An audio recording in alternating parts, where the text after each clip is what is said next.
I came from my father came from my grandfather came from my great-grandfather, and so on and so on. So it goes back, until it all goes back to Adam alayhi salam. So then, okay, then Allah created Adam alayhi salam. So if you say, okay, what was before that? You say, well, the jinns were there. What was before that? Allah created the malaika. Before that, then you say, okay, what was before the malaika? Then you say, okay, it's Allah Azza wa Jal. It's Allah Azza wa Jal. There will be a question that the shaitan will put forth. He will say, هَذَا خَلْقُ اللَّهِ فَمَنْ خَلَقَ اللَّهِ. This is the creation of Allah, so who has created Allah? Na'udhu billah. So if you think backwards in time, you think, well, what was there before Allah? But before only comes because you're thinking about time.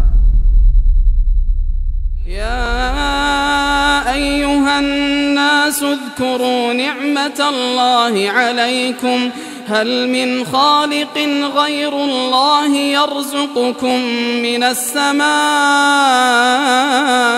والأرض لا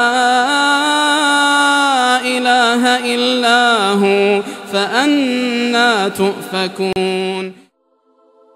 So before Allah Azza wa Jal, there is no before. That question doesn't even exist. There is no such thing before Allah. Allah was there, finished. And that's what we need to say. We can't use the human brain to understand this. Just like if I tell you to lift 10 kilos. If I tell you to lift 10 kilos right now, you can lift 10 kilos.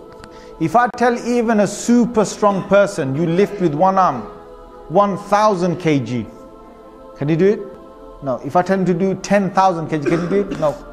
So there's a limit to this, the limit to the muscles. If I say with the eye, how far can I see?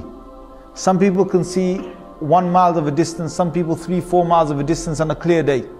Some people 5 miles. But if I tell him to see with this eye, a human eye, without any binoculars, without any telescope, without anything, to look and to see as far as 100 miles. Or 200 miles. Can the human eye do that?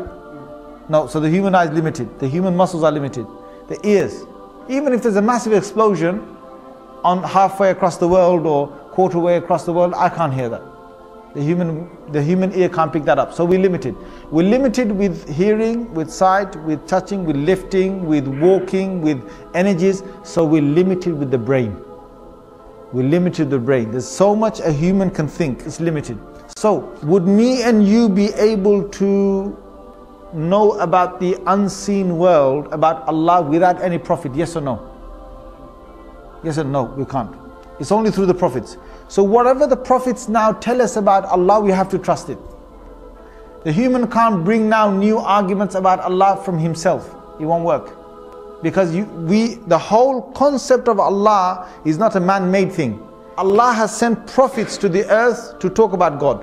So if a question is now said about Allah Azza wa Jal, about who He is, what He was and so on, no human being can ever come and talk about God without a dalil and without a prophet evidence. You have to go through a prophet. So when philosophers, when scientists, when your normal ordinary human beings, they talk about God and that God must be this, God must be that, we do not accept the authority of anybody.